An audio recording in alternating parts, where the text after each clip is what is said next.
Meu nome é Marcelo Zarski e você está no Bico do Corvo. Meu nome é Anderson Rosa, também conhecido pela alcunha de Frater Goya, e todo autor tem nosso apoio. Até eu. Até uns mau elementos. Eu sou o Thiago Nazarco e eu sou o escritor da vez, autor da vez aqui. E eu sou a Keila Fernandes e estou aqui para apoiar minha amiga Thiaga pra gente brilhar muito e ser estrelas na nossa cidade e na dos outros também. Porque se a gente for ligar porque falam da gente... Tá certo, é isso aí, ouvintes. Estamos aqui mais uma vez com Keila e Thiago. O Thiago, para quem não sabe, ele já apareceu várias vezes em vários episódios aqui no programa, no Bico do Corvo. Porém, ele nunca tinha vindo como o convidado. E dessa vez ele vem como o convidado especial aqui, que a gente vai trocar uma ideia um pouco mais, para conhecer um pouco mais do trabalho dele. Vocês já conhecem ele de outras maneiras, né?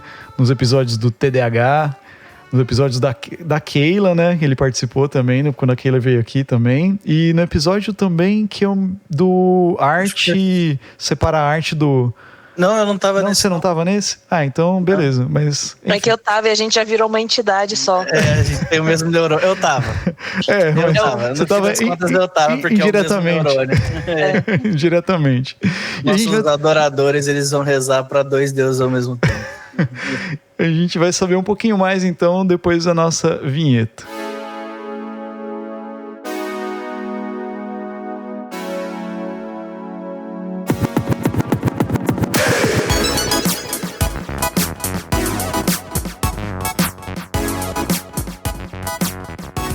É isso aí, então, Thiagão. Cara, fala um pouco pra gente, assim, se apresente, né? Fala quem é você, o que você faz e o que você tá fazendo aqui hoje. Pra gente começar um pouco falando sobre o seu trabalho também. Bora lá. Bom, meu nome inteiro é Thiago Nazarco, Thiago Strop Nazarco. Vocês me acham, se quiser, no Instagram como Thiago Nazarco. E ali você consegue encontrar coisas do meu trabalho de escritor. Além disso, eu sou professor, eu tenho um canal no YouTube tentando desde que eu tinha uns 17 anos, então faz 17 anos. Tem vários canais, assim, uns 2, 3 que eu perdi a senha. Tinha canal de gameplay que eu tentei já. Mas é legal saber, né, que vai virando a multiclasse do RPG, né? E eu jogo muito RPG, assim, é a coisa que eu mais gosto de fazer. E é o fator responsável por eu ter me tornado escritor, porque eu odiava ler do fundo do canto mais escuro da minha alma. Eu odiava a leitura com todas as forças, porque eu achava a coisa mais insuportável de se fazer, menos interessante de todas, que era muito chato ter um professor velhão que queria que você lesse Memórias Póstumas de Brás Cubas na 6ª série, com aquele português que você já não sabia falar na 6ª série, ainda pega um negócio que o cara que escreveu com um dialeto não, uma versão do português daquela época que usa palavras diferentes e às vezes, dependendo da versão do livro, até com a ortografia diferente. Eu não vi o menor motivo para ler aquilo lá, era insuportável e eu tive que ler, só que meu cérebro apagou. Eu lembro o começo do livro, mas foi tão difícil. Pra quem tá ouvindo agora e não sabe dos outros episódios, eu tenho TDAH, foi tão insuportável ler isso aí, que eu não lembro o meio do livro, o final, assim, eu não lembro porque minha cabeça falou assim, esquece porque não te acrescentou nada. Até que um dia, um colega chegou e falou assim, você gosta de jogar RPG? E eu já tinha jogado Mu Online, porque eu comecei a trabalhar com 11, 12 anos no CDI. Eu dava aula no reforço de informática e ganhava metade do valor do curso como salário, então não ganhava nada. E aí eu tinha uma LAN ali perto do CDI e eu fui na LAN e vi os caras jogando Mu, que é um RPGzinho das antigas, né? O Mu Online. Vendo os caras jogar isso daí e tal, aí quando me perguntaram se eu gostava de RPG, eu falei, gosto, né? Que eu achava que o Mu Online era o RPG. E aí eu pensei no Diablo também, no Diablo 2, que foi a tentativa que eu tive de comprar um Mu computador offline, porque crianças não tinham internet naquela época em casa. A gente jogava jogo offline. E aí o cara falou assim pra mim, não, RPG de livro. Eu falei, de livro? Não existe isso aí. Ele falou assim, não. Aí ele falou que nem um traficante, ele falou, relaxa que amanhã eu vou trazer uma parada pra você. Aí no outro dia ele chegou com o livro do jogador do 3.0 do D&D. Aí foi a maior primeira vista. E olhando pra trás agora eu sei que isso foi o início de um hiperfoco. Porque assim que eu peguei o livro na mão, eu abri a primeira página e eu vi as raças ali, o elfo, o orc, hoje chama espécie, tá? Tá adaptado. Na época era raça igual a raça do Senhor dos Anéis. Eu vi lá, elfo, meio orc, gnomo, halfling. Eu falei, mano, me empresta? Ele falou assim, não, eu trouxe pra você pegar mesmo, pra você ler. Velho, eu lanchei o livro. Eu andava com o livro, aí virou minha bíblia, assim. Era debaixo do braço o tempo todo, e aí fiquei viciado em RPG e tal. E aí, então, o primeiro livro que eu gostei de ler foi um livro de regra, de RPG, que não tem tanta história. Ele tem fragmentos de história de uma classe, de um pedacinho do mundo, mas a maior parte é regra densa, né? E por causa disso, o efeito dominó, lá na frente eu virei escritor. E já era um processo que estava acontecendo, porque a partir do momento que você cria o primeiro personagem, aí você... Fala aí. Não, pode concluir aí, cara. Eu quero perguntar um negócio pra você, mas pode concluir aí. É que eu tô na sala de aula, agora quando eu ergue a mão eu paro automaticamente. Entendi. Tá, então deixa eu falar, professor. Então, eu ia perguntar, cara, tipo, você pode concluir o que você tá falando, mas eu ia perguntar o seguinte, né, que o que levou, você falou que ler livros de RPG te levou a começar a escrever e a começar a ler, é isso, né? Uhum. Se eu entendi, né? E tipo assim, você tem esses dois trabalhos publicados, né? Que é o Aurora Rubra hoje, né? E o 14ª Nau, né? Que é um conto, isso. né? E tipo assim, o fato de você ler esses livros de RPG, você já começou, tipo assim, como que foi isso, cara? Você bateu um negócio, porra, quero escrever minha história, quero contar minha história. Não, demorou. Como que foi isso, esse processo, cara? Isso que eu queria saber, mas pode concluir o que você tava falando, cara. Eu tive uma educação muito tipo assim, você não vai fazer isso porque você é pra rico. Uhum. Porque a primeira coisa de arte que eu queria fazer era ser desenhista. Mas daí meus pais falavam assim, curso de desenho é muito caro, você não vai fazer. Isso é coisa pra filho de rico. Aí depois eu comecei a tocar guitarra. Que daí minha avó convenceu meu avô a me dar uma guitarra. E primeiro um violão, depois uma guitarra. E aí eu comecei a fazer aula no conservatório que meu avô pagava, porque pra ele, se eu tivesse aprendendo alguma coisa, ele pagaria, tá ligado?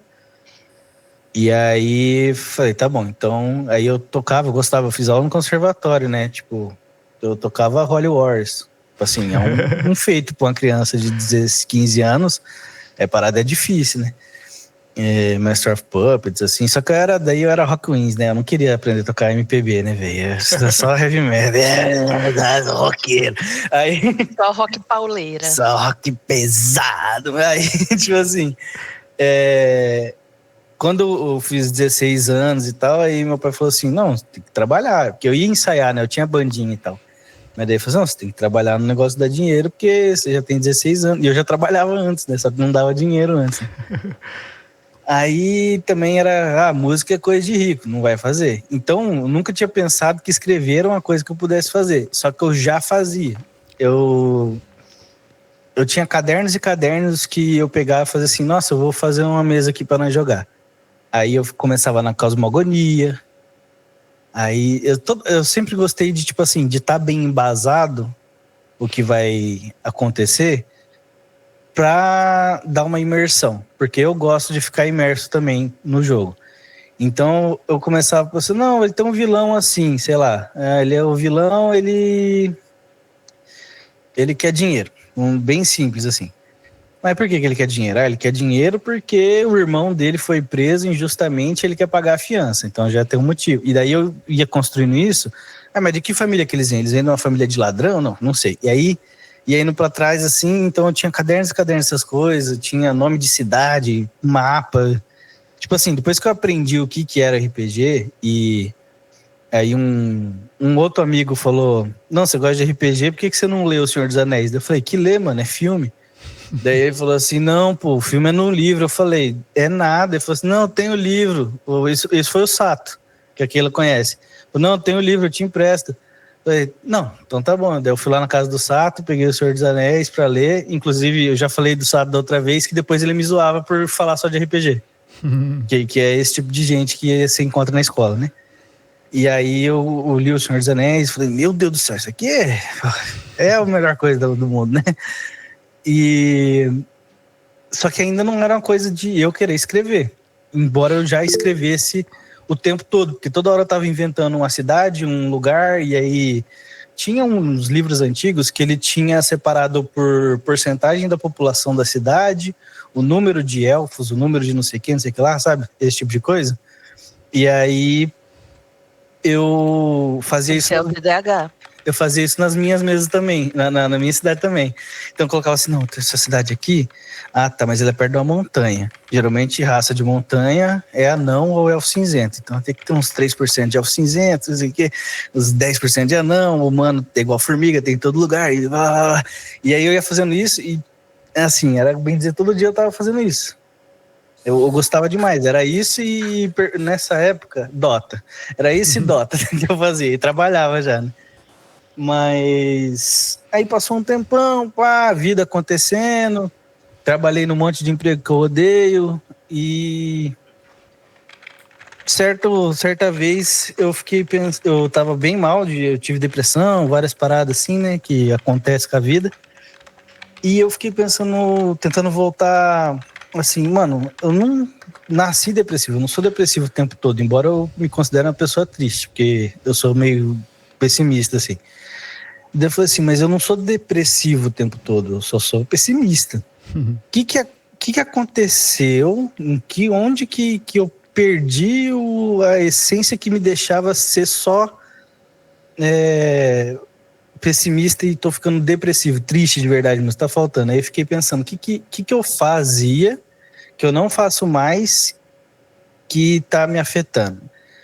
Aí eu pensei, por tocar guitarra eu gostava, né? Mas eu me frustrava também porque eu não conseguia tocar Dream Theater. Ninguém consegue, gente. Só os caras do Dream Theater.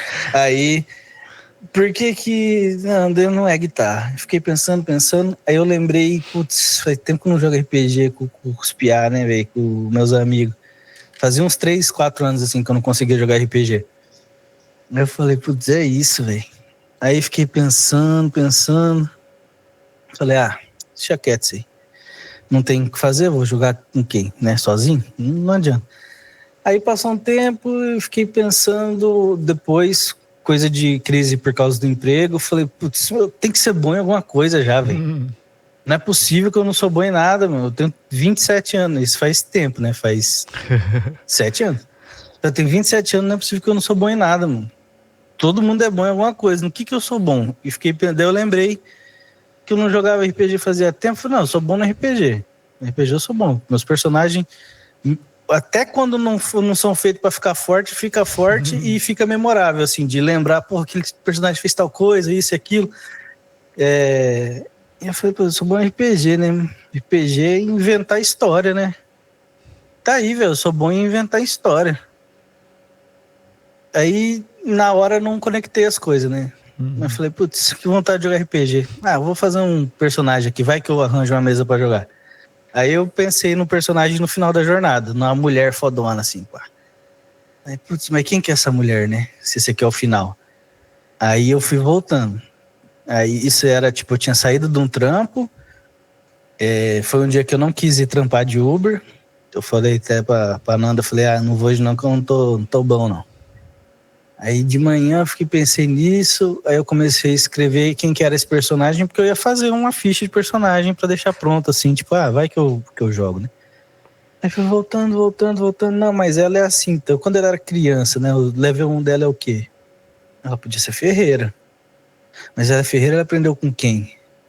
Pô, o pai dela podia ser ferreiro, porque geralmente, tipo, o clichê é a mãe ser a influência da menina, né? Podia ser o pai dessa vez. Então, mas o pai dela tem que ser um pai gente boa, não pode ser um pai arrombado, porque o clichê é o pai ser um arrombado. Tá, então tem que ser um pai que eu queria ter. Vai ser um paizão, pá. A mãe também vai ser uma mãezona. Então é uma família funcional, porque o normal é a família do RPG ser desgraçada, né? Os orcs mataram minha família, tipo, é sempre um negócio assim, né? E eu não gosto de ficar repetindo história, então eu fiquei pensando em coisas diferentes fazendo história. Eu falei, putz, mas de onde que esse pai aprendeu? Mas ele é um ferreiro como? Ele é um ferreiro brabo ou ele é um ferreiro assim, dá pra fazer? Daí foi indo, era 5 horas da tarde, eu tava assim, não, porque existia a luz e o escuro. E daí a luz não. Existia a ordem, existia o caos. Daí eu pensei, todas as mitologias começam com a guerra. Eu falei, não, eles se apaixonaram. E daí do instante, porque não existia tempo, do instante em que eles se apaixonaram, surgiu a existência. Então, um filho da ordem do caos é a existência. Aí eu comecei a mexer com axioma e, tipo assim, tinha, sei lá, 50 páginas de lore do mundo do personagem que eu ia fazer de boa. Aí que eu falei, é isso aqui que eu tenho que fazer. Porque eu gosto de fazer, eu sou bom em fazer e, tipo assim, olha aí, tá quase pronto o começo. E aí, falei, é isso, pô. Aí que eu falei, não, eu vou escrever um livro. Daí eu vou escrever o livro do quê? Dessa personagem que eu comecei a fazer agora. Daí que nasceu a Eileen. Que é a personagem do Aurora Rubra, né? A protagonista do Aurora Rubra. Isso que eu ia falar, né? Que daí tem esse trabalho Aurora Rubra, no caso, é o livro que você escreveu junto com... É Matheus Guerreiro, é isso? Isso. Eu comecei a escrever sozinho. E quando eu tava lá pelo capítulo 8, 9, eu fui mostrando para uns amigos meus, né? Aí o Matheus viu, achou massa, mas começou a falar, mas isso aqui e aquilo lá, você não acha que é melhor isso aqui? Isso aqui tem muito lugar. Isso aqui tem em tal lugar também, você não tá repetindo coisa já? Daí eu fui ouvindo assim e falei, tá certo, né? Eu era o único que tava criticando, né? Porque acho que os outros ficam com dó de criticar. E daí ele é o único que tava falando assim, mano, isso aqui não ficou bom não, se você mudar. Mas se mudar pra quê? Aí conversando e tal. Daí ele pegou e falou assim, você tem que achar um vilão, mano, que seja foda que nem o Thanos, assim, que as pessoas concordam com o Thanos, porque tava na época da Marvel ainda ser boa, né? Boa dentro do que a Marvel se propõe também, né, gente? Não vamos dar cinema. Tá, mas daí... Eu falei, então eu preciso... Daí que eu fui lembrar de coisa que eu tinha lido de teoria, que o herói ele é tão bom das pessoas gostarem quanto o vilão é interessante. Então, sim, o vilão tem que ser interessante mesmo, né? Então tem que começar a pensar no vilão. Aí eu comecei a pensar no vilão. Aí eu tive a ideia lá de que eu queria que fosse uma água que mexesse com sangue. Aí eu não lembro mais da onde que foi que começou a misturar ideia minha com a do Matheus. E daí eu fazia assim, eu escrevia 1, 2, 3 capítulos, mandava pra ele ver o que ele falava, ele dava 2, 3 pitacos, eu pegava e mexia ali, ia consertando. Até que ele começou a querer inventar personagem também. Falou, se tivesse um personagem assim? Daí eu falei, mas será que cabe? Aí fui fazendo, aí chegou uma hora que virou, assim... Tava tão natural eu escrever, mandar ele ver se tinha alguma ideia e tal, que virou as ideias começou a se misturar tanto que acabou sendo a ideia dos dois, assim. Embora eu que tenha escrito tudo e tal, né? Então, o Matheus tentou escrever um pedaço uma vez, mas não é que ficou ruim, é que ficou nada a ver com o que eu escrevo. Então, se eu colocasse puro as 2 páginas que ele escreveu, a pessoa ia falar, eu tô lendo outro livro, porque não é a mesma pessoa, né? Aí eu reescrevi, adicionei umas coisas, a gente inventou mais lore que nem tá no livro, e aí ele foi se empolgando também e acabou virando essa amálgama, assim, das ideias dos dois. E a gente meio que ficava satisfeito também com isso, porque nós dois somos muito chatos. Então, se tava agradando os dois, é porque tava ficando da hora, tá ligado? Uhum. E qual que é o gênero do livro pra galera que tá ouvindo, Tiagão?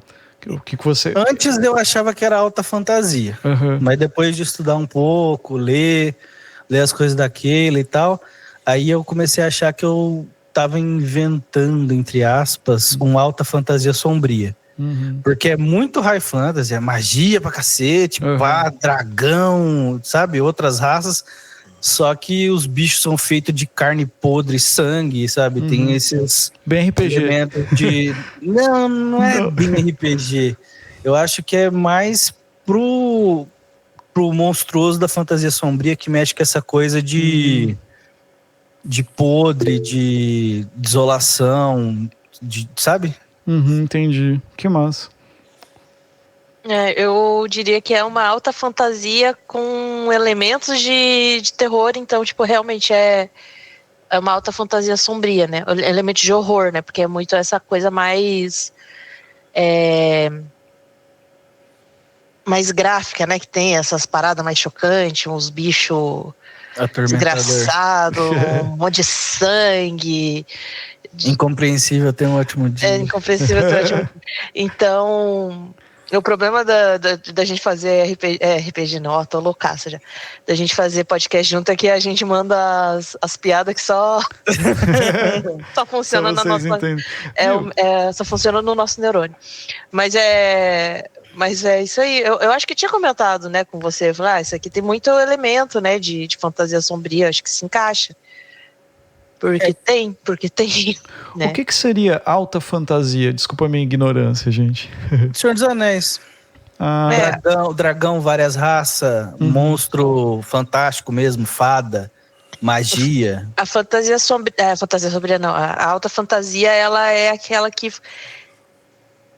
tem o mundo específico que foi criado para aquela história. Então ela não se passa na nossa realidade, ela se passa, né, num outro universo, num outro mundo. E aí tem todos esses elementos aí que o Thiago falou. Às vezes tem outros, né? Mas e uma das regras é que assim, esse mundo ele tem regras próprias que não necessariamente obedecem à nossa realidade. Então tem magia e criaturas diferentonas e tal. Aí você pode pirar e escrever o que você quiser. Nem sempre vai ficar bom, isso é verdade, infelizmente, sabemos disso, né? A gente vê umas atrocidades por aí, né? Eu e o Thiago, a gente tem o hobby de ficar julgando. Mas a gente não defama ninguém. Não, a gente não difama, a gente julga só entre a gente, porque, né? Mas é isso, é que é bem amplo. Então, assim, como você pode escrever, tipo, qualquer coisa, então pode ficar muito bom ou não. Você pode criar esse universo, que nem você estava citando ali o Senhor dos Anéis, né? Assim, criar um universo, criar um dialeto, personagens, tudo. Isso seria, tipo, auto-fantasia, então. E daí, fantasia sombria, do topo da cabeça, é quando tem vampiro, lobisomem, esses monstros sombrios, tá ligado? Tem elementos de terror, basicamente, assim. Isso, e daí por isso que eu até conversando com a Keila, eu falei assim, porque eu acho que é uma alta fantasia sombria. Daí ela falou, tem elementos de horror, de fantasia sombria, sim, acho que dá pra falar. Porque eu falei, porque quando eu fui começar a falar isso, eu falei assim, Keila, acho que eu vou começar a falar que o meu livro é alta fantasia sombria. Porque eu não achei na internet esse termo. Daí eu falei, por que você acha? Daí ela falou assim, não, tem bastante elemento de horror, então terror eu acho que cabe começar a falar isso. Então eu comecei a apresentar assim, porque eu acho que tem muito, assim, assim, né, é meio óbvio, mas o dragão da capa, ele não é um dragão vermelho. Ele é um dragão feito de sangue, que bebe sangue. Então já tem uma coisa... Não é spoiler que isso tá no prólogo do livro, tá, gente? Não, eu perguntei um pouquinho de spoiler, porque eu acho que quando a pessoa lê que o dragão vai baforar e ele não bafora, ele respira, acho que a pessoa deve falar assim, caralho. É o que eu imagino na minha cabeça, que quando eu leio e eu esqueço que foi eu que escrevi, eu falo assim, caralho, o dragão tá chupando sangue, velho. É só pra deixar, tipo, porque né, eu não manjo desses subgêneros assim, mas é que a gente gravou um podcast ontem, inclusive, com o Gerson Lori, e ele escreve... Gerson Lodi. Lodi, isso. ele escreve sobre solar punk, né? Dentro desse gênero. E daí eu não... Cyberpunk, só que a energia é do sol. Então, eu não manjava esses subgêneros, assim. Daí a Lud explicou um pouco, né? Tipo, dentro da ficção científica você tem vários subgêneros. Então é mais ou menos o que acontece na fantasia, né? Você tem o gênero fantasia, daí você tem alta fantasia, fantasia sombria, tem o que aquele... Fantasia urbana. que aquele escreve... baixa fantasia. Assim, eu acho isso muito complicado. Eu acho que não precisava tudo isso, mas só pra, eu pra falar. Sim, é tipo música, né? Só fantasia. Exatamente, tipo música. A galera vai colocando um monte de pacotinho ali, rótulozinho pra, né, meio que... isso aqui, né? Mas... Isso aqui é metal gótico sinfônico. Não, isso aqui é death metal melódico. Mano, caralho, é metal, pô. Foda-se, é metal, exatamente. Sabe, velho? É metal, mano. Ouve seu metalzinho aí. Eu penso boa, assim também.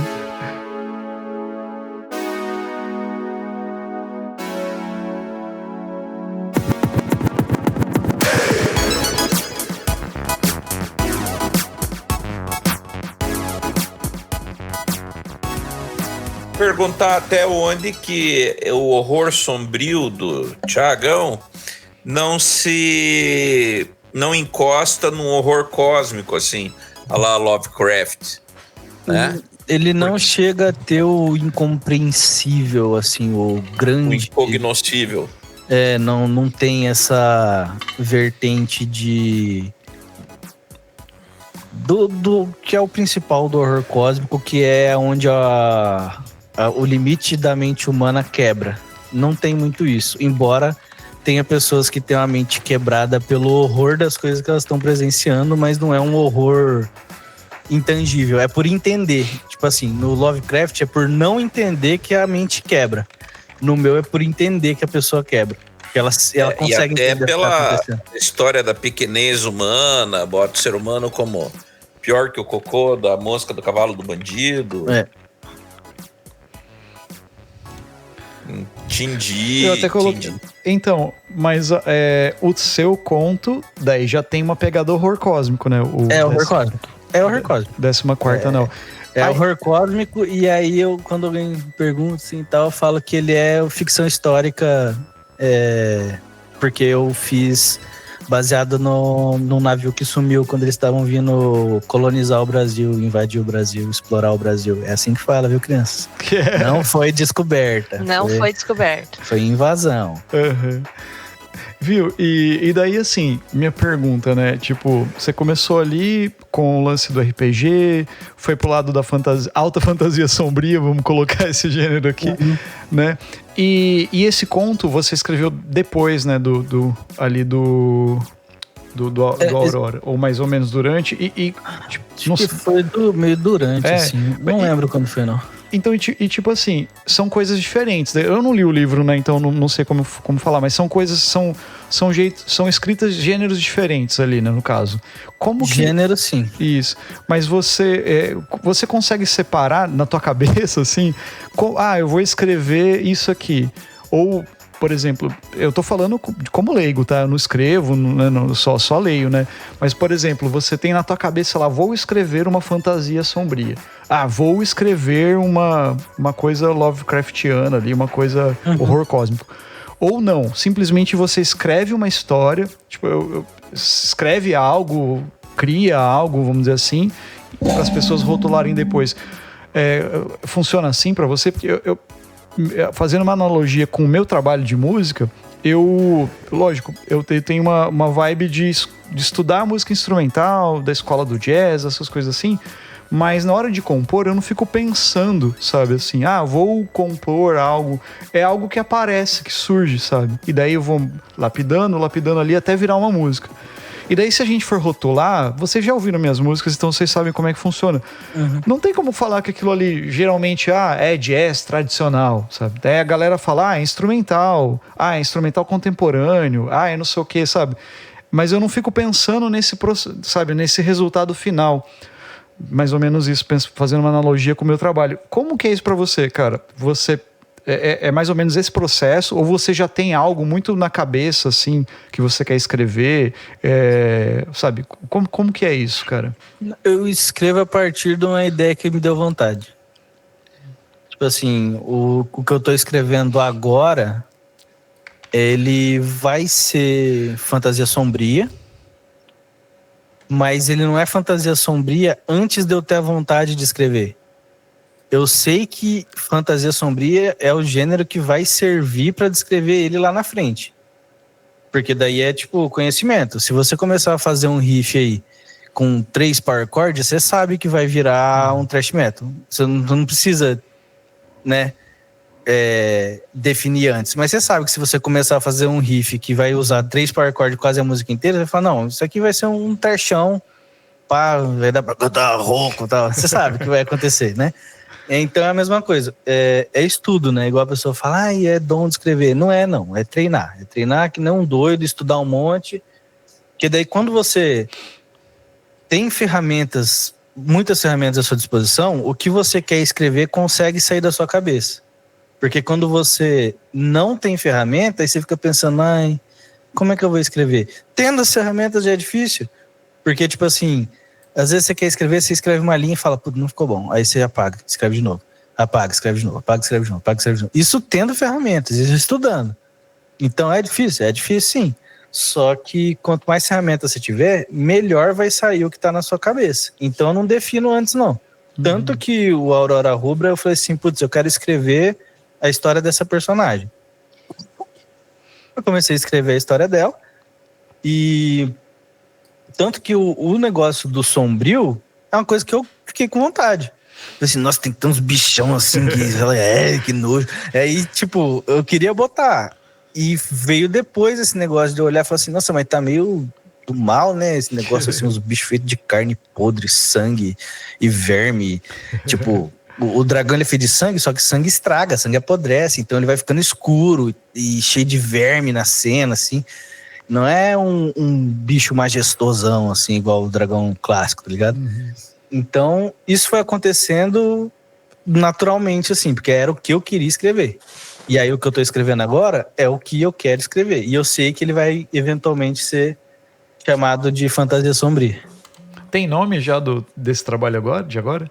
Só nome de projeto. Ah, tá. O nome de projeto é A Última Oniromante. Entendi. Não tem nada a ver com a Aurora Rubra ali, não é continuação, nem nada. Não tem nada a ver, é outro universo, é outro universo original, só que vai ter uma parada da Aurora Rubra nele que eu não consigo largar, que são os necromonges e a necrópole, que é uma parada que eu criei, e aí esse neologismo eu gosto demais. Que legal. Que são monges, tipo tibetano, só que eles adoram a morte. Caraca. E eles usam correntes, porque o símbolo da morte são as correntes. No Aurora Rubra tem isso. Então essa religião vai ser interplanar, assim, dos meus livros. Eu acho que ele vai ser tipo um elo, pelo menos entre esses dois, assim. Corrente, elo, fala, escreve demais. Aí, tipo, é meio que essa ideia. Entendi. Eles vão existir também inclusive, spoiler aí, pra quem quiser saber, eu e aquela tava falando de nome de personagem e o necromonge principal desse livro vai chamar Sebastião. Sebastião. Que é um nome foda brasileiro. Bom. Posso só fazer um comentário sobre isso? Que veio, a gente tava conversando desses nomes, que veio de um absurdo que eu leio absurdos no Threads sobre literatura, e aí eu mando tudo pro Thiago pra ele passar a raiva comigo. E certa vez eu vi uma menina falando que ela tinha parado de ler um livro porque um dos personagens chamava Damien, e aí ela descobriu que Damien em português seria Damião. Aí ela falou assim, nossa, achei horrível, não sei o quê. Aí eu falei pro Thiago, porra, Damião é um nome massa pra caramba. Damião é um puta nome de uma pessoa foda. Nome, tipo, sei lá, de um bruxão, sei lá, tipo, um cara assim, foda. E aí o Thiago começou a pirar nos nomes, assim, aí ele, eu acho que vai chamar Sebastião, aí acho que vai chamar não sei o quê, só esses nomes, assim, mais pomposos, assim, mas que são bem brasileiros, né? Eu achei massa.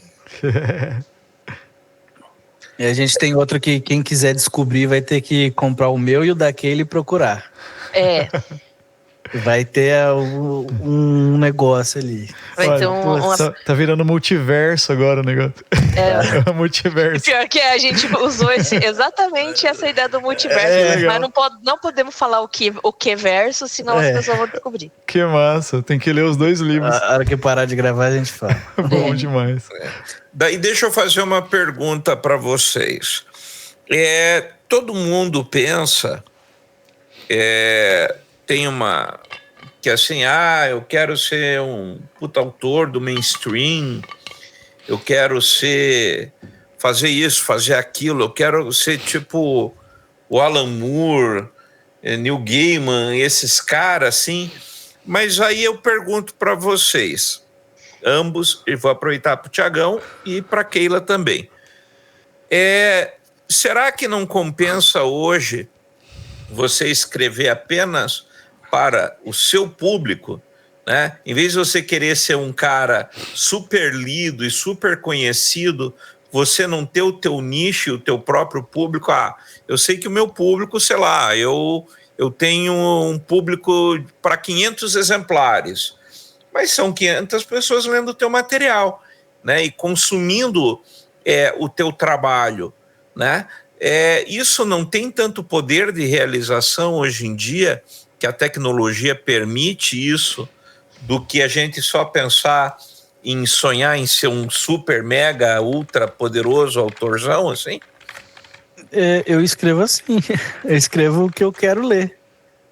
Eu não escrevo pensando que, eventualmente, nossa, eu vou atingir todos os países do mundo. Não, eu escrevo um livro que a hora que eu ler, eu vou falar assim, caralho, o cara que escreveu isso aqui é brabo. Eu tenho que gostar. Eu não fico pensando no que os outros vão gostar, não. Porque se o leitor soubesse o que ele quer ler, ele escrevia um livro. Ele não ia... Entendeu? Uhum. Ele não ia procurar no seu livro. Se ele tivesse certeza do que ele quer ler, ele ia escrever o livro dele. Essa, a diferença entre a pessoa que gosta muito de ler, mas não escreve, e a pessoa que gosta de escrever e escreve.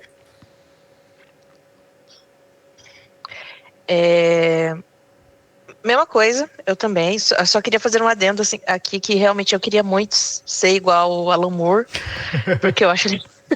não tanto pela escrita, mas o resto, assim, sabe? O lore. Ele Eu tô deixando a barba por isso. Alan Moore, né? Mas, enfim, eu também. Uma coisa que eu ouvi logo que eu comecei a escrever, e eu trago muito pra mim, é isso: escreva o livro que você quer ler. Então, e eu acho que assim, eu até tinha comentado sobre isso, né? Comentei com o Thiago esses dias sobre a gente poder escrever o que a gente quer é uma coisa muito preciosa. Hoje nós temos essa liberdade, e assim, para chegar até essa liberdade que a gente tem hoje, muita coisa aconteceu, né? Muita gente teve que se ferrar. Então, eu acho que a gente não pode tratar isso de qualquer forma. Então, sim, eu também escrevo nesses moldes. Eu quero escrever as histórias que eu tenho vontade de escrever, o livro que eu quero ler, e eu acho que assim a gente vai encontrando o nosso público, né? Aos poucos, devagar. Eu sempre comento isso com o Thiago, vendi um livro, a gente compartilha essas pequenas vitórias, porque assim, a gente vai encontrando os nossos leitores, mas a gente vai encontrando aos pouquinhos, mas a gente vai encontrando. Então é um processo lento, mas é um processo orgânico, assim, e muito genuíno, porque as pessoas que realmente se interessam pelos nossos livros, né, pelo nicho que eu escrevo, pelo nicho que o Thiago escreve, são pessoas que realmente se interessam por ler aquilo, né? Porque fantasia é muito nichado, terror é muito nichado. Então não é, por exemplo, um romance que a pessoa, tô de bobeira, vou ler romance. Né, que é algo mais corriqueiro, mais tranquilo de ler, né, e mais gente se interessa. Então, nesse sentido, eu concordo 100% com o que o Thiago falou. Eu escrevo as histórias que eu quero ler. Mas eu queria ser igual ao Alan Moore. O final do Aurora Rubra lá, se eu conseguir escrever em algum momento o 4º livro, que a gente planejou para 4,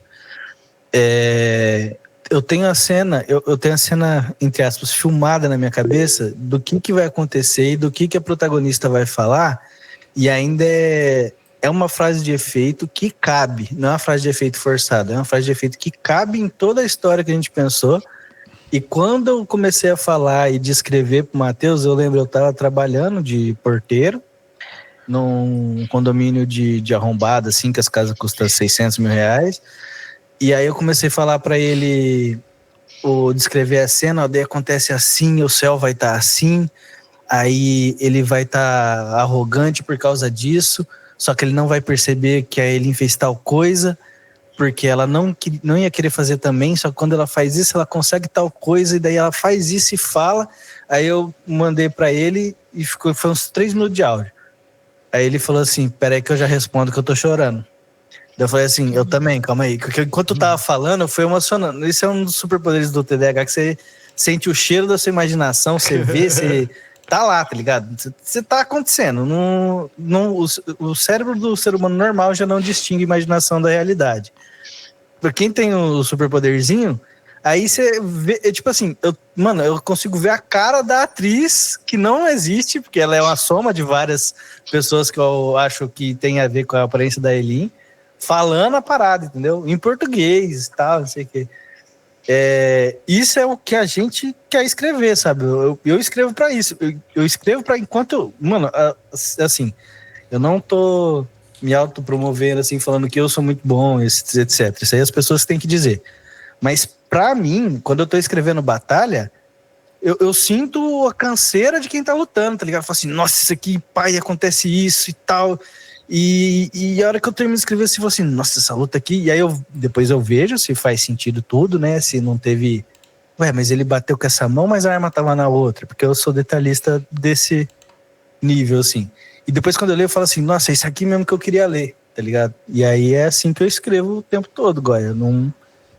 Eu não fico pensando assim, nossa, mas se eu escrever fulaninho não vai gostar. Mano, fulaninho que se foda, tá ligado?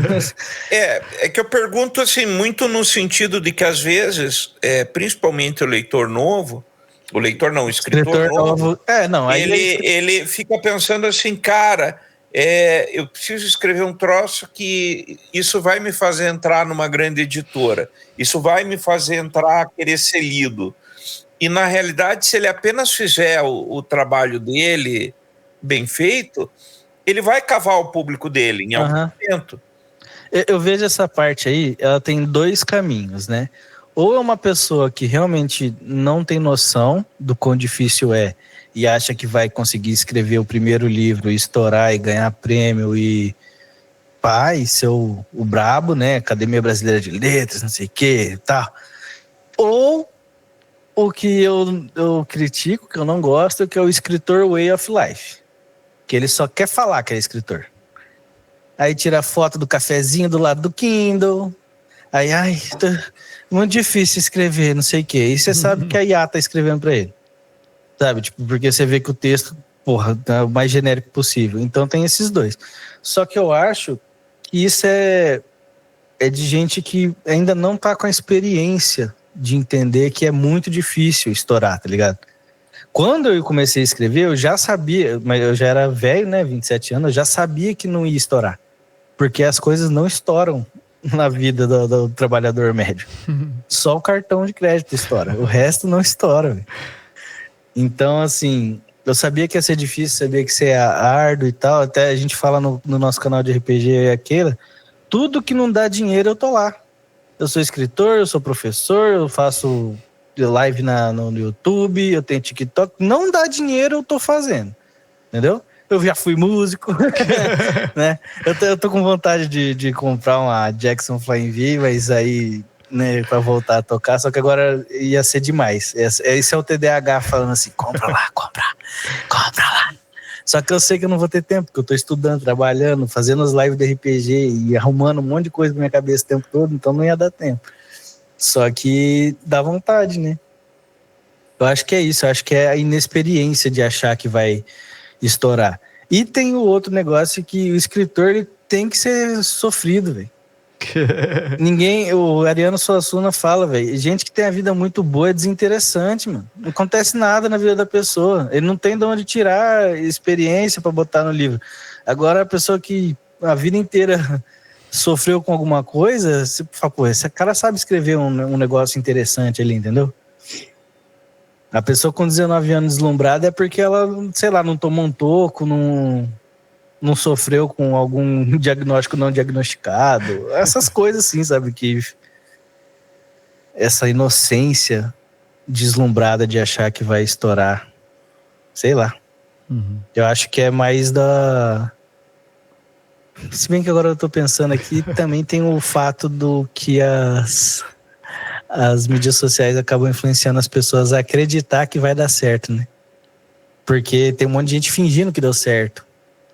Aí a pessoa nova acha que o dela vai dar certo também, sendo que ela não sabe que ela tá acreditando em alguém que tá fingindo. Aí vira a bola de neve. Sei lá. É embaçado. Não, assim, ó, não vai, seu livro não vai estourar, tá? Fica tranquilo, escreve o que você quer escrever, não vai dar certo de começo, não vai dar certo de meio, vai dar certo lá pro final. Vai na paz.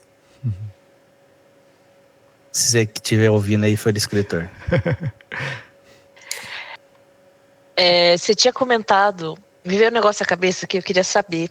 Você falou que você pensou o Aurora Rubra ser tipo uns 4 livros, né? Duas perguntas, mas é tudo dentro do mesmo contexto, né? Vou fazer as duas, daí você responde na ordem que seu TDAH permitir aí. Primeiro, você pensou isso antes de escrever, enquanto você estava escrevendo, ou depois que você terminou? Acho que não, né? Porque você terminou o final lá, dá a entender que vai ter mais. Então, antes de escrever ou durante a escrita que você decidiu que ia ser mais de um livro, e você descobriu antes ou depois que você escreveu o livro que não pode começar escrevendo série, porque é uma regrinha aí das bookheads que dizem que escritores primeiros livros você não pode escrever séries. Aí tá o Thiago com 4, eu com a trilogia, e o que a gente faz, né? Já tá fora. Eu descobri depois, e tanto que o final é um pouco diferente do que seria, porque aí eu falei, não, eu vou dar um jeito do livro acabar com brecha para continuar. Então a história que você tá lendo no livro, ela acaba. Só que tem vários problemas para resolver. Igual a vida, né? Às vezes você acaba um pedaço da sua vida e tem um monte de coisa para resolver ainda. Então o livro acaba assim. Você não vai ficar órfão de falar assim, putz, eu vou ter que esperar 70 anos para ver a continuação. Ele existe a possibilidade de continuação, mas ele não precisa. Tipo, a história acabou ali, sabe? Tem outras coisas para resolver. Ela tá indo atrás de resolver outros BO, só que a história daquela parte do continente e do que aconteceria com o vilão ali, ela foi resolvida. Ah, mas você não mete o louco não, que tem um monte de coisa lá que eu quero saber e não vem com essa não. E tem cada coisa boa que eu já pensei, mas e qual que é outro? Você descobriu antes ou depois que você terminou de escrever que não pode fazer série? Que é proibido. É proibido. Não. Quem que é esse cara que tá querendo escrever uma série? Essa mina que tá escrevendo a série? Como você ousa? Por que o conselho de não escrever uma série? O que dizem as redes? Porque dizem que já não vai ler o escritor desconhecido que escreveu um livro. Quem dirá um livro que não tem final. É isso que eles falam. Aí entra naquilo esse que você conselho foi escrito pelo mesmo cara que saiu do primeiro filme do Senhor dos Anéis, dizendo que alguém tinha que ter explicado que era mais de um. Deve ser. Esse conselho deve ter sido escrito por esse cara. Que aí entra naquilo que você falou, né? Tipo, é essa galera que fica dando esses conselhos merda. Tipo assim, você tem que escrever aquilo que vai agradar o outro, né? Um leitor hipotético. É lógico que a gente quer agradar os nossos leitores hipotéticos, mas são os nossos leitores hipotéticos, né? Que são internos, né? Exatamente. Enquanto eu tava aprendendo, porque eu tava escrevendo e aprendendo ao mesmo tempo, né? Fazendo curso e tal. Eu também... O livro sofreu, entre aspas, porque outra regra que fala que o escritor que acabou de começar a escrever não pode entregar um livro de 800 páginas, porque ninguém vai ler. Ninguém vai ler. Então, tipo assim, quando eu fiquei sabendo disso, eu pensei, pô, então não vai caber num livro só tudo que eu quero falar até o final. Daí eu comecei a pensar nisso. Pô, será que vai dar 2 livros? Daí eu pensei, mas 2, 300 e 400 páginas, 2 não vai dar, talvez dê 3. Eu pensei, pô, mas pra ficar completinho mesmo, acho que vai ter que ser 4. Só que, assim, eu tô pensando e falando aqui que seriam 4, mas nada impede de ser 5, 7, 12, sabe? Tipo, vai da necessidade que os personagens pedir. Esse eu também falo que, assim, se você tiver os seus personagens bem estabelecidos, você não escreve a história, você descobre a história. Porque quando você tá escrevendo e você começa a escrever um negócio que não tem nada a ver com o seu personagem fala na sua cabeça, fala, nem fodendo, não vou fazer isso. Você fala, não vai mesmo, porque não faz o menor sentido você fazer. Aí você, desse jeito. E daí você pega e reescreve o que o personagem faria. Porque quando o personagem ele cria essa personalidade dentro da sua cabeça, ele te fala o que ele vai fazer. Então, assim, tem um momento do livro lá que a Eileen grita e chora. Porque qualquer pessoa choraria, mas gritar foi um recurso que ela tem para ter coragem enquanto ela lembra das histórias que o pai dela contava. Então, assim, é o que ela faria, ela não tem outra opção, sabe? Tipo, eu sempre também tento ir para esse recurso, tipo assim, meu personagem tem que fazer o que é inevitável, né? Mesmo que tiver 3 escolhas, as 3 têm que ser inevitáveis, não pode ter uma quarta, porque se tiver uma quarta, como eu estou escrevendo o livro que eu quero ler, a pessoa que vai gostar de ler também tem o meu perfil. E ela vai falar, porra, tinha uma quarta aqui, esse arrombado forçou essas 3. Entendeu? Então não pode ter, quando eu tô escrevendo, não pode ter essas falhas de, não, dava pra ter feito de outro jeito, tá, não sei o quê. Eu fiquei evitando isso. Então é mais esse negócio, eu perdi completamente ali no raciocínio que eu tava falando. Normal. Ouve lá do TDAH lá, família. Vocês estão é verdade. Volta lá, escuta o episódio do TDAH e você volta vai entender, né? melhor o que está acontecendo. Você vai ver que a gente está bem concentrado até. Bastante. Não, com certeza.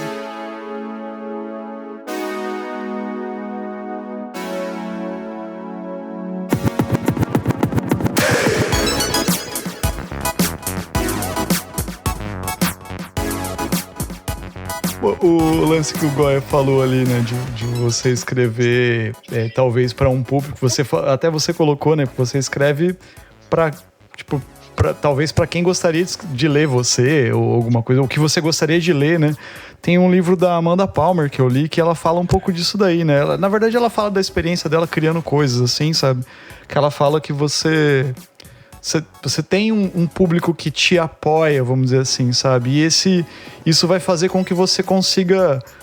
A Amanda Palmer hoje em dia é meio foda, porque ela é ex do Neil Gaiman, que tá passando por uma situação meio foda. E até a gente não sabe, mas é meio foda. Não sei se ela tá cancelada ou não, mas enfim.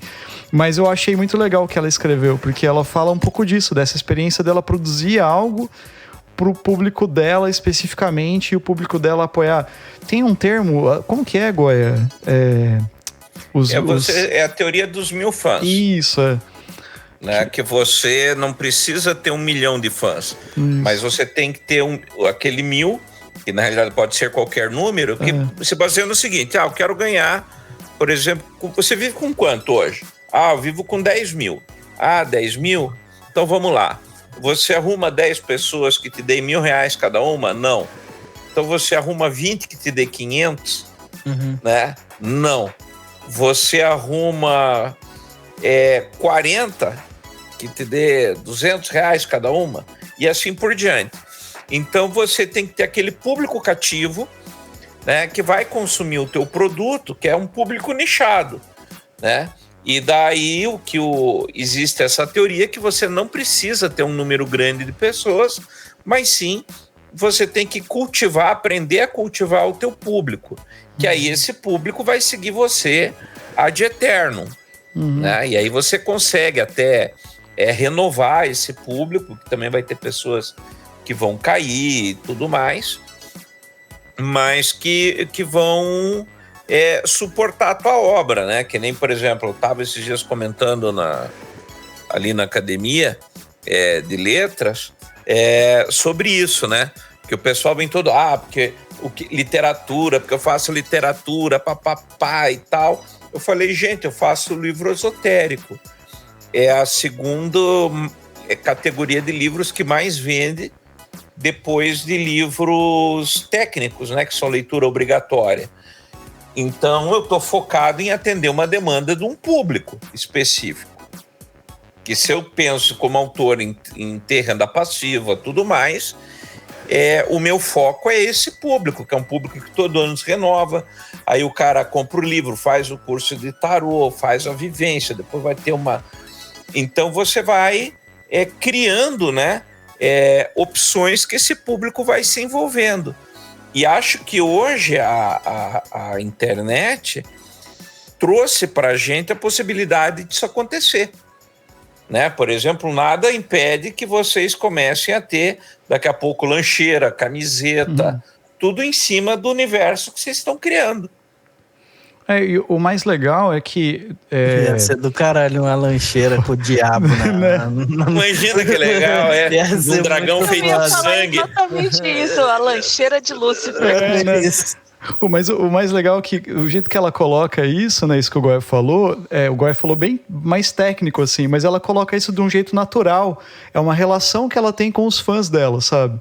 Que daí não fica que dá a impressão de que, mas então eu tenho que fazer um canal no YouTube, um negócio, e meio que virar um Instagrammer, sabe? Não é isso, né? Ela coloca algo de um jeito tão natural, sabe? Que nem você escreve teu livro, você, sabe, tem aquela relação natural com o público, sabe? Eu acho muito legal isso. E esse livro dela é Arte de Pedir, o nome. É meio sobre isso, essa experiência que ela tem de fazer financiamento coletivo, de fazer trocas e tal. Então ela ia fazer as turnês, por exemplo, ela coloca com os Dresden Dolls na época, antes da carreira solo, e ela... vou pra tal lugar, ela colocava no Twitter. E ela arranjava, tipo, em vez de ficar em hotel, ela ficava na casa de um fã, sabe? Tipo, consigo aqui te arranjar comida, te arranjar não sei o quê. Sabe? Então, essa relação natural, sabe? Acho que isso que é bacana.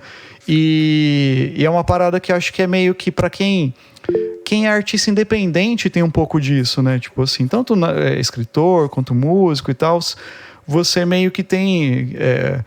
A gente tem uma noção de sucesso diferente, porque você falou no começo dos seus pais, né? Eu tive bastante problema com os meus pais com relação à música na época, porque eles falavam assim, mas você vai trabalhar com música, mas você vai fazer o quê? Tipo assim, né? E daí, assim, e ainda mais tocando e... Você trabalha ou você só toca? Tipo isso. E ainda mais um tipo de música que eu toco, que não é uma música hiper comercial, vamos dizer assim, não é uma dupla sertaneja. Por exemplo, já toquei com duplos, já fiz... Mas não era aquilo que eu queria fazer. Eu queria fazer a minha música, sabe? Então é um tipo de trabalho que é diferente a relação, né? Que você tem com o público, com outras coisas. Então é mais ou menos isso que ela coloca, sabe? Vocês falando sobre esse lance de você escrever o que você gostaria de ler e tal, me veio muito isso na cabeça, sabe? De atingir pessoas que nem... Eu li lá o conto A 14ª Nau e falei, que legal, cara. Eu nunca tinha lido algo nesse sentido, assim. E daí eu falei, o cara tá no grupo do WhatsApp nosso ali, a gente troca ideia de vez em quando, mó legal isso de ver, sabe? Podia estar em qualquer outro lugar, sabe? Assim, podia estar, sabe? Eu acho muito legal essa relação, sabe? Então, e isso que é o que é mais importante, cara. Provavelmente isso que vai fazer com que você cative as pessoas com o seu trabalho e algo que você gosta de fazer, né? Tipo, que nem você falou, eu gosto de escrever isso porque é o que eu gosto de fazer. Eu estudo isso, gosto, estou fazendo a mesma coisa do Goya. Ele escreve os livros dele lá de, ocultismo e esoterismo, porque é uma parada que não é, vou fazer para... Lógico, tem o lado financeiro, você ganha um dinheiro com isso, mas... tem o lado de você querer fazer isso, sabe? Não só fazer por fazer, né? Senão você escreveu autoajuda. Escreveu Café com Deus Pai. Antes do Goya falar, pra eu não perder o fio da meada, você falou tanto esse negócio de fazer o que eu quero fazer porque eu gosto de fazer. Eu tenho 2 línguas inventadas. Ninguém faz isso pra ficar rico. Tá ligado? Dá um trabalho federal, mano. O bagulho é tipo assim, eu tenho um arquivo do Word que tem regra gramatical que ninguém nunca vai saber, porque a língua só serve pra um momento ou outro. Mas pra mim, eu olho assim e falo, nossa, que massa. É porque eu gosto, tá ligado? É o que eu quero fazer. Mas... Então, isso é um pouco de magia do caos, né? Você sabe que na magia do caos você cria o chamado alfabeto do desejo, né? Que aí pode ser um alfabeto ou uma língua. Que pode ser um sistema de criptografia, né? E aí a própria língua, que nem o Tolkien fez com o élfico, né? Etc. Mas isso que o Marcelo está falando é uma coisa que eu comento com os meus alunos, né? Em relação à verdadeira vontade. Inclusive, no último, acho que foi sexta-feira, a gente falou disso. Então, por exemplo, qual é a sua verdadeira vontade? Então, a partir do momento que você elenca isso, você já começa a criar uma série de outras coisas. O pessoal diz assim, eu queria ter dinheiro para viajar. Mas dinheiro é meio, ele não é fim. Então, você quer viajar. E aí, eu dou como exemplo, que vai seguir nessa linha da Amanda Palmer, eu conheci o Brasil inteiro dando aula. E aí, por exemplo, que nem eu já falei para o pessoal, inclusive aí em Curitiba a gente está trabalhando, eu vou fazer essa proposta, estou indo aí para fazer essa proposta semana que vem, eu vou começar uma turma de Tai Chi. Quanto que vai custar? Cubram minhas despesas de viagem. Né? Porque a ideia é primeiro você fazer isso. Então, por exemplo, teve lugares que eu fui conhecer, por exemplo, no Espírito Santo, eu saí com R$10 no bolso e voltei com R$10 no bolso. Porque o dinheiro não era o objetivo, só que as pessoas queriam ouvir falar. E isso foi criando um mercado, né? Foi criando uma proximidade com o leitor, né? E isso funciona. Inclusive, eu estava comentando aí que semana que vem eu estou indo para Curitiba e eu vou encontrar com essa turma, né? Justamente nessa perspectiva que o Marcelo falou. Porque também é um jeito de eu interagir com eles e saber qual é a expectativa deles, etc, etc. E acho que hoje, dentro da realidade editorial, aqui eu estou falando como escritor independente, né? Eu acho que o mercado nunca esteve tão propício para que os pequenos escritores se tornassem grandes escritores. Porque hoje você consegue, de certa forma, controlar do início ao fim da tua produção, eliminando o intermediário e chegando em quem importa, que é o seu público, o seu fandom. Porque, afinal, queira ou não, quem escreve, quem produz a arte, quer ter sua arte consumida. Você não escreve 4 volumes de uma saga para ficar na gaveta. Não. Né? Então, existe uma busca de um reconhecimento. Né? E aí a pergunta que eu faria para você, dentro dessa ótica, quando você vai considerar o seu livro perfeito? Que você terminar um livro e dizer assim, esse é o livro que eu estava esperando para escrever. Nunca. Se eu fizer isso, eu acho que eu desisto de viver. Não tem como estar perfeito. Porque se chegar um momento que o livro estiver absolutamente perfeito, eu vou fazer o quê daí? O resto da vida. Escreve livros imperfeitos para provarem porque aquele é perfeito. Não, é um bom argumento lógico, mas não faz sentido. Eu primeiro escrevo o livro perfeito, aí eu faço esses spin-offs imperfeitos. Estranho. Eu não consigo imaginar. É um ponto de assim, isso não vai chegar. É igual falar assim, o que você vai fazer se o sol apagar amanhã? Não vai, né? Eu vou responder a pergunta do sol apagar amanhã. Eu não vou escrever um livro perfeito.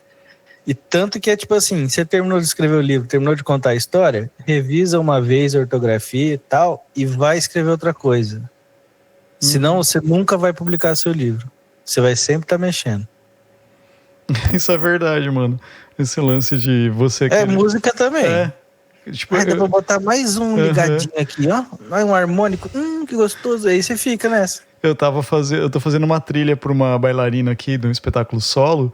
E daí eu tinha que mandar algo pra ela hoje, assim, tipo, eu preciso a música de encerramento. Ela mandou um texto e tal, e daí era em cima do texto.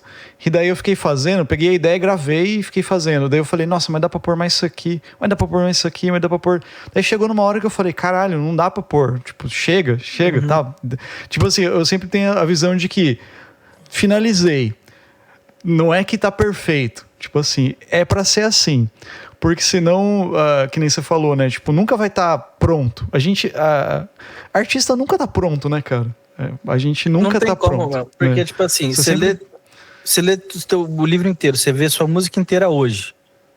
Daqui 5 minutos, você vai ter alguma outra experiência. Você vai tomar um café que vai te lembrar um negócio, você vai assistir um pedaço de série, um vídeo engraçado, pode ser qualquer coisa. E aí você vai ter uma ideia nova. E daí aquilo lá que tava quase bom, não tá mais bom. Sim, fudeu daí. Então, não tem como. Tipo isso. Mas eu ainda quero ver um café com o diabo de vocês aí. Porra. Ia ser muito legal, né? Vocês 3, né? O cara escreve lá. Papai do chão. Café com o papai do chão. Ia ser sensacional, cara. Café com o teu pai. Daí quem que é teu pai? É o Satã. Tipo isso. Tem um cara matista que pegou esse nome. Ah, é? Já, que chama Café com o Teu Pai. Olha aí, ó. Essa coisa do livro perfeito é muito foda, porque assim, eu, pra largar do Querubim foi difícil. Que eu ficava colocando coisa, mas é bem isso, não tem como, a gente nunca vai estar perfeito pra quem tá criando o negócio, assim. Pode ser, tipo, sei lá, você escreveu um livro maravilhoso, lindo, tecnicamente, assim, bonitinho, tal. Você vai achar defeito. Sabe? Não tem como. Aí você tem. É o que o Thiago falou, você finaliza, dá uma revisada aí, joga na mão de revisor, de leitor crítico e vida que segue. Senão você vai ficar inventando coisa e nunca vai sair da tua mão aquilo lá. Né? Então, assim, o livro perfeito é o livro finalizado ali que as pessoas podem ler. Se ele não for lido, ele não é literatura. Ele deixa de estar parte do triângulo da literatura, que eu esqueci o nome do Antônio Cândido define, que é tipo assim, para uma coisa ser literatura, não é que tem que ser, nossa, mega culto, pá, escrever difícil. Não. Tem que existir a intenção de que seja literatura, quando ele está sendo escrito. Tem que existir um meio de circulação e tem que existir o leitor. Se uma dessas 3 coisas não tiver acontecendo, aquele livro ele ainda não é literatura. Ele só passa a literatura quando as 3 coisas estão acontecendo. Porque não adianta eu ter leitor, ter meu livro aqui em casa e não ter como mandar para ele. Ele não vai ler, ué. Entendeu? Mesmo que seja uma pessoa que disponibiliza o livro dela de graça na internet por tempo indeterminado. Tem um meio, está sendo distribuído. Tem alguém lendo? Tem. E ele foi feito com a intenção de que alguém lesse. Então, tá no triângulo. Eu acho que nesse sentido, né, entre aquilo que o Goya falou, que hoje a gente tem bastante oportunidade, né, bem mais do que antes, né, de ser lido. Então, assim, a gente tem mais meios. Então, a gente consegue publicar ou na Amazon, né, como e-book, ou então a gente consegue publicar em alguma plataforma ou blog de maneira gratuita para as pessoas lerem. Então, hoje a gente tem essas oportunidades, né? Então, e realmente, assim, se você está escrevendo, mas você se recusa a botar aquilo, né, para as outras pessoas lerem, é diário. Né? Não é literatura mesmo. Ainda mais hoje, né, que a gente consegue jogar aí pro mundão e falar, ó, tá aqui, ó, quem quiser ler, tá aí. E não é porque tá todo mundo lendo que é literatura e é bom, né? Porque o Café com Deus Pai, por exemplo... Isso aí a gente pode dar vários exemplos, mas não vamos entrar nesse buraco. Tá certo. Minhoca aí, que é foda. Mas, mas deixa eu falar, esse é o terceiro programa seguido que a gente traz escritores e uma escritora agora também junto aqui. Porque a gente gravou com o Enéas Tavares, gravou com o Gerson e agora com o Thiagão e a Keila de brinde, acompanhando o Thiago aqui hoje. Caramba, essa temporada do Bico do Corvo tá cheio de gente que escreve, cara. Muito legal. Bem literária. Bem literária, exatamente. Tem o Goya que escreve também, que tá aqui, que a gente zoa ele. Se for ver, todos os episódios tem um escritor. Tem um escritor, né? Não, mas eu digo de convidado, né? Que daí ele não conta, né?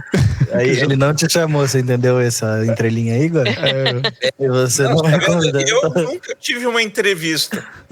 Mas eu também não. A gente tem um podcast aí desde 2019 e a gente não se auto-entrevistou, né? A gente nunca fez um programa da gente, né? Autobiográfico, né? Falando. Daí vamos um post tirar eles aqui, né? do episódio, vamos ficar nós conversando. Né? Pronto. Não, mas é que aí que tá. Eu acho que assim, inclusive essa questão que o Marcelo levantou, da gente está chamando pessoas para falar sobre seus livros, autores que falam sobre suas obras. Para mim é o melhor indicador de que a gente tem pessoas escrevendo. Porque também existe aquele pessoal com cabeça de orangotango que acha que não, que já foi a época dos grandes escritores. Hoje em dia não tem ninguém mais fazendo nada de novo, não tem ninguém escrevendo, porque escrever não é assim, né? Que é o pessoal derrotista que já nasce com a ideia abortada, né?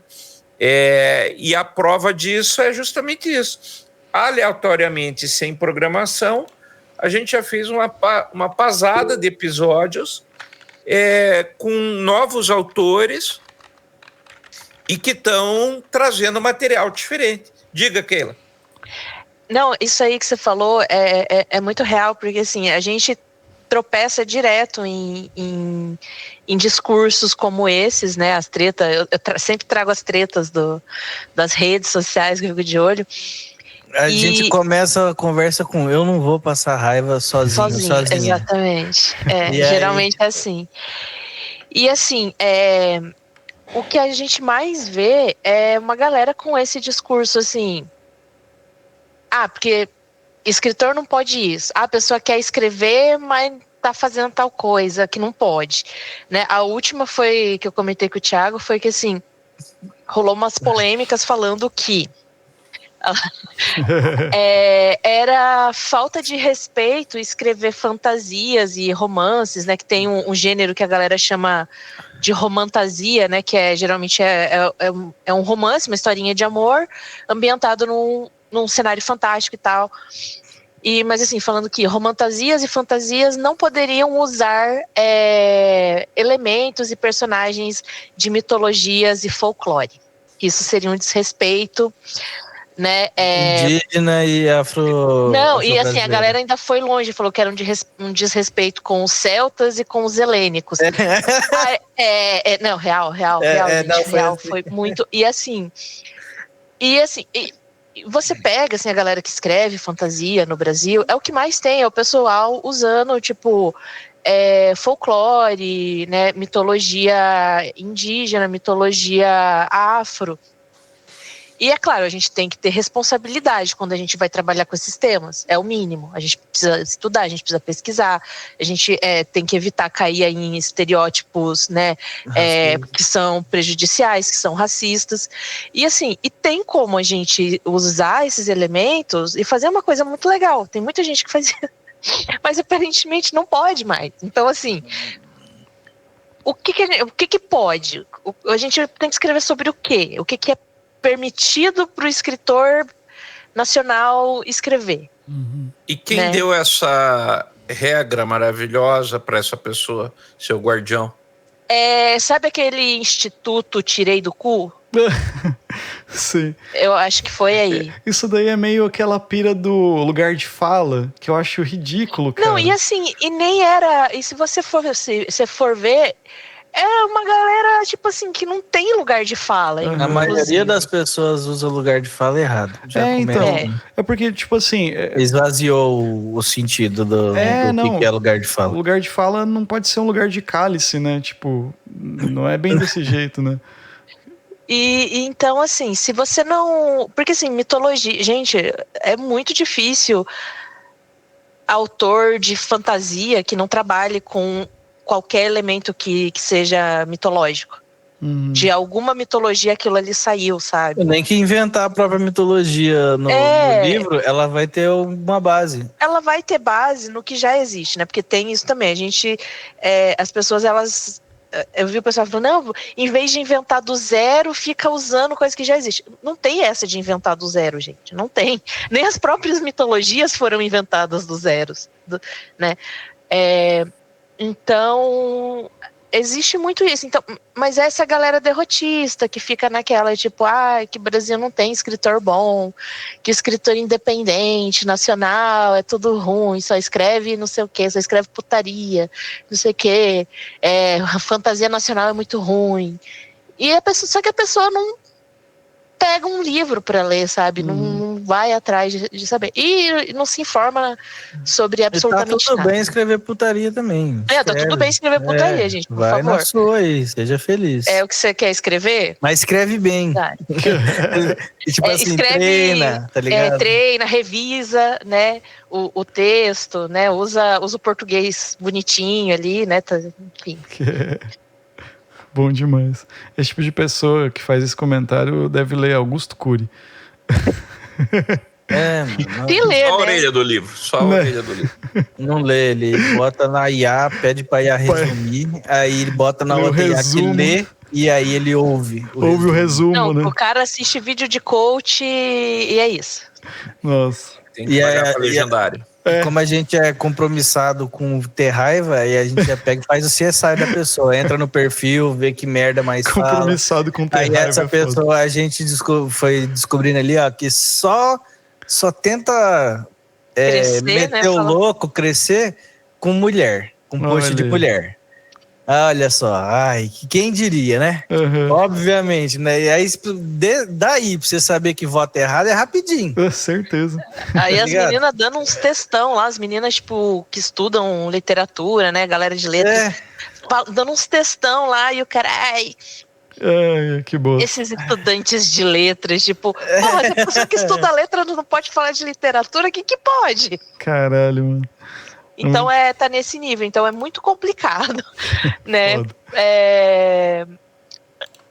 Eu acho até meio perigoso esse tipo de postura, assim, porque daqui a pouco eu vou falar, não, você não pode escrever isso. Daqui a pouco eu não posso escrever a Elin mais, porque eu não sou mulher. Você não pode escrever sobre o diabo, porque, né? Você não pode.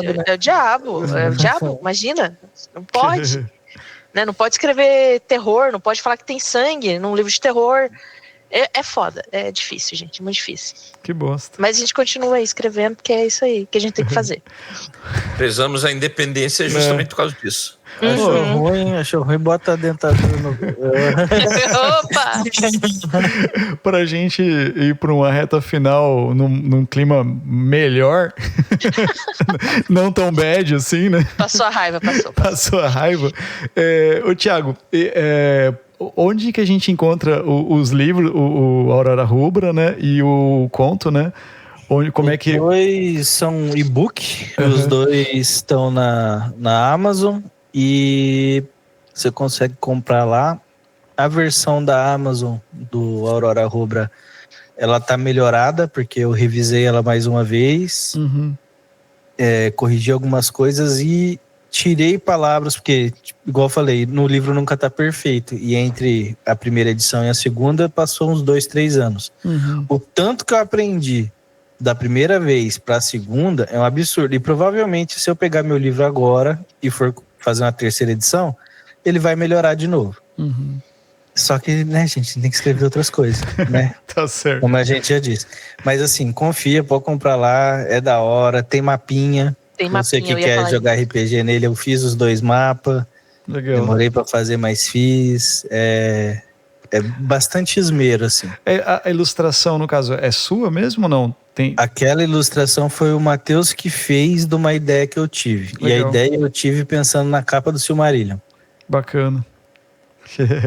E daí eu falei pra ele, se fizer assim, assim, assado, ele pegou e desenhou o rascunho, eu falei, foda. Aí ele pegou e fez a arte. E aí, essa é a arte que a gente mandou pra fazer a primeira capa, porque não podia ser essa capa, eles não deixaram. Aí fizeram a capa do estilo deles lá, que a menina fez. Ele deu um BO do caralho também, mas isso aí é outro programa, né? Aí... Nossa, eu esqueci de falar pra dar um salve dessa história aí, que é uma história... Não, Conta um pedacinho só pra ficar um gancho aí. Velho, não publiquem com editora independente. Prestadora de serviço. Agregador de terceirizado, que eles não fazem porra nenhuma e fala que é editor. E fala que ama fantasia nacional, não acredita. Editora não cobra do autor, tá, gente? Vamos... Ou se cobra é porque, tipo assim, é uma gráfica daí. Não é só a editora, porque a editora, ela pega e fala assim, não, a gente vai bancar teu livro e a gente vai ganhar lucro em cima do teu livro, porque a gente que é editora, a gente viu que o seu livro vai vender minimamente pro nosso público. Isso aí é uma editora. Não que todas as editoras que cobram do autor ali para fazer um produto é uma coisa. Agora, quem promete o mundo e o fundo, é o teu fundo que ele tá querendo. Paia. Aí você pediu pra terminar na nota alta, você que jogou lá embaixo. Mas é fofoca. Fofoca edifica. Não, você quer terminar na nota alta, fala pra Keila descrever o Derry dela do meu livro, que daí todo mundo fica feliz. Olha aí, ó. Tem o personagem lá que é o meu personagem favorito do livro do Thiago, que eu lembro da primeira vez que eu vi, eu mandei pro Thiago, esse cara aqui é foda, né? Eu terminei o livro apaixonada por um homem fictício. Bom demais. Acontece, como que a gente que lê, acontece muito. Acontece. O guerreirão, que tem um mangual foda, que solta raio. É massa. Mas... E Thiagão, e pra te achar, no caso, nas redes sociais, Thiago Nazarco? @Thiago Nazarco no Instagram, que é o que eu uso mais. Eu não uso X, essa porra de fascista aí, esse negócio eu não uso. No Threads tem também, só que raramente eu lembro que ele existe. Geralmente eu entro lá pra passar raiva quando aquela me manda. E daí eu preciso segurar muito pra não... pra não falar o que os outros devem ouvir. E no YouTube tem seu canal de RPG, né? No YouTube tem o Taberna Roleplay. Que daí tem a Keila lá, tem mais de 80 episódios de RPG das 2 campanhas. A primeira campanha nossa, ela começa lentinha, que o pessoal tá perdendo a vergonha ali, que nem todo mundo se conhece, mas depois vira uma putaria generalizada ali, todo mundo falando em cima do outro. O Thiago dando bronca na gente. Teve vezes de eu dar bronca, de eu ficar realmente puto, mas não foi na Keila, né? A Keila tá ligada. Mas agora eu aceitei já que é isso. Eu não passo mais tanta raiva.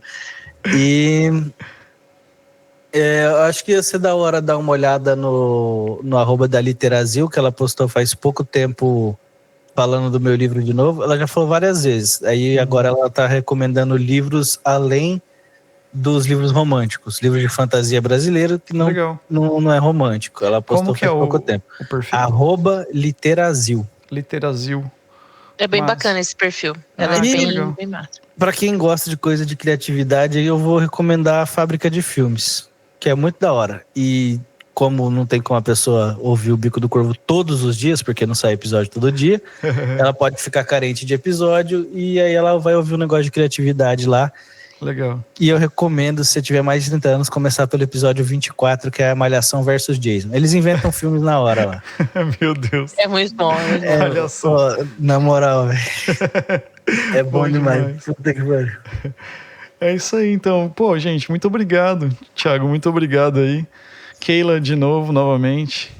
Tamo juntos. É isso, gente. Assiste nossos RPG, nossos podcasts, nossos negócios, porque tudo que não dá dinheiro a gente faz. Mas a gente faz com muito carinho. E muito esmero. É impressionante, inclusive, o que a gente faz sem dinheiro.